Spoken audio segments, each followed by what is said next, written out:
You know, it's been almost 3 years? I'm not even joking. The final episode of Shingeki no Bahamut, Season 1, aired on December 29th of 2014. That is such a long time ago. And to put it even to a greater perspective, Season 2 was announced in 2015 in May. That is just insane. It has been so long.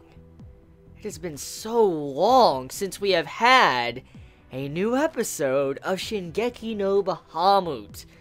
I remember loving the original. I remember loving the first season. I was completely surprised with how good it was.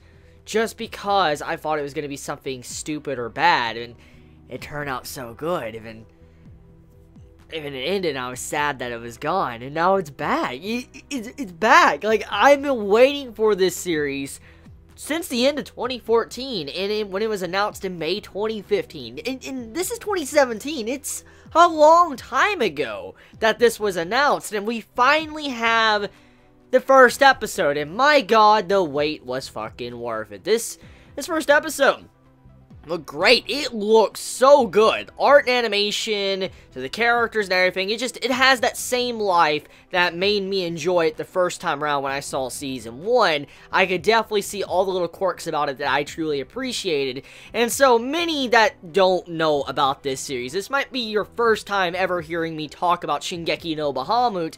This is Season 2. This is definitely Season 2. You have characters from the original in this right in the first episode, and also it's like a 10-year time skip. So, if you have not seen the original series, I honestly don't recommend you to watch this. You need to see the original Shingeki no Bahamut before you see this one. So now that that is clarified, I'm so happy. I'm so happy because this was a series I have been really waiting to see for such a long time. It wasn't just Boku no Hero Academia or Attack on Titan that I was waiting for so long. I was waiting for this series. I've been dying to see new content for this series. I love the original season. I love the characters. I love Favreau! Kaiser! I love those characters. I love what they said. I loved how different they were from the normal cast, and then the designs as well. It was very refreshing, and it just seems like the series is carrying that life throughout this first episode of Season 2. Studio Mappa, clearly you haven't lost your charm when it comes to writing this wonderful series. So, with that all being said, it is a 10-year time skip. So, after the events of Season 1, apparently 10 years have passed, and a lot has changed. Apparently, humanity is in a position to where they're going up against the demons and the gods. They're attacking both sides because they have gained some form of power. Now, there's a lot of details that weren't necessarily explained with this first episode, which most likely they eventually will. However, it seems like we have a new main character for Shingeki no Bahamut. Now, the original cast seems to be around. We did get to see Kaiser, which was one of the MCs of the original Shingeki no Bahamut. However, we didn't get to see Favreau in this first episode, which I'm going to assume eventually he's going to pop up. But we didn't get to see him this episode. But there was a couple of reoccurring characters like Rita, Bacchus, and then Kaiser. And then I think also Azazel. I think that's how you pronounce his name. Azazel was the rag demon in this episode. So there was a couple of reoccurring characters from the original season in this first episode. However, it seems like the main character is gonna be Nina, our main female character, which I'm just gonna say, the characterization of her, fucking hilarious. She's very cute, like her design, but the characterization, I was just dying. I was just absolutely laughing my ass off because of how she was interacting with everyone. Every guy she came across, she was thirsty. Oh, she was on a whole new level of thirst. Like, she wanted any guy that would look at her. Like, oh my god. At first, at the beginning of this episode, I thought she was just a very shy and bashful girl.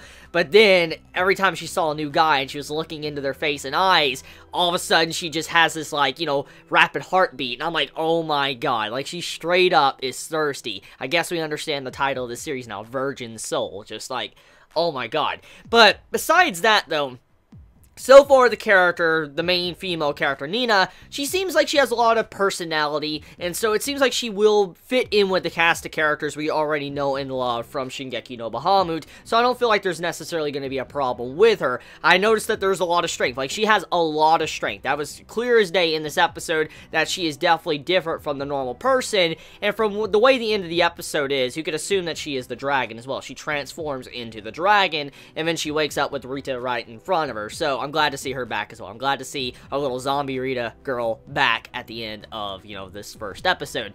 But yeah, I mean, the first episode also lets us know the setting as well. Lets us know that the world has changed quite a bit since the events with Bahamut at the end of Season 1, and that a lot of the demons are being enslaved. They're slaves now and being forced to be entertainment for regular humanity. And when you look at it like this, it's pretty fucked up, because if you look at the situation from, Season 1 and compare it with this, you could just see there's been a lot of changes, and also this new king and all that has changed a lot, and it's just a time of prosperity for, humankind, but it's not really good for other races, as we can see from the demons and what's going on with the gods at the beginning of the episode. So there's some bad things going on. We have the plot setting up to where, humanity, they're doing some crusty shit, they have too much power or whatever, and then you have it to where the demons are being enslaved, which you see the rag demon, which I'm assuming is Azazel. He's trying to help them out, and then probably figure out a way how he can, help more people out and be able to survive as well. Which I will assume eventually Favreau is going to pop up and probably fight to save everybody as well. And it seems like Kaiser as a character, his position right now, being a knight and all that, it seems like he's kind of on the wrong side. But clearly, the way he's reacting throughout the episode, he doesn't necessarily agree with what is going on around him. You can see he doesn't like to see people enslaved. He doesn't like to see the demons enslaved. And you can see that throughout his reactions with the first episode of Season 2. So it seems like he's on the wrong side, but he doesn't actually necessarily believe in that side. So there's probably going to be an event where he's going to become a turncoat and help out the demons or whatever to set everything right. So yeah, I mean, first episode of Season 1. It was fantastic. It's everything I know and love from the series from when I first watched it, a couple of years ago, and it seems like it just has more life to it than it even did in the, the first time I watched it. So, well done, Studio Mappa. I mean, I'm really proud of you. Even the music was really good. The soundtrack really carried some scenes too, so good job. I'm really proud of you. I'm just surprised how much love this series got with the first episode of Season 2. There's just so much care and passion I could see put into it that clearly the team that worked on the original is working on this one, and that they're just going all in and showing how much they really love this series. So the wait was worth it, and I'm glad it's just finally here. It's better late than never. So, let me know your thoughts in the comments below. How do you feel about the return of Shingeki no Bahamut? Are you happy to finally have it back? Are you sad to have it back? If you haven't seen the series, you should go watch Season 1, because it's definitely worth it. It's a great series, different from majority of the stuff you'll see. So, yeah, please be safe. Chibi out.